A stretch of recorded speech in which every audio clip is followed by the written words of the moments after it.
Mula sa ABS-CBN Christmas Special ay napansin na ng publiko ang hindi mapaghiwalay na Kimpaw.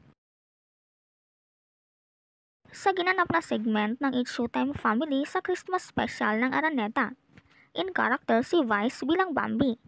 Ang karakter na Bambi ay ang kanya ding role sa Metro Manila Film Festival film entry na And the Breadwinner Is. Nagkaroon ng challenge ang segment na Suspect Challenge, isang challenge na sumikat sa TikTok.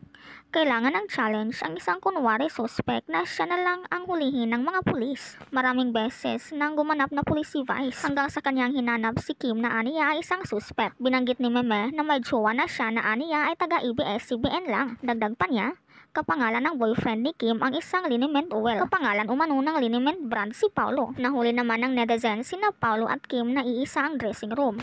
Ito ang kanilang dressing room na hiwalay. Ngunit bakit spotted si Paulo sa dressing room ni Kimi? Anila, maaaring isa lang ang dressing room na kanilang ginamit.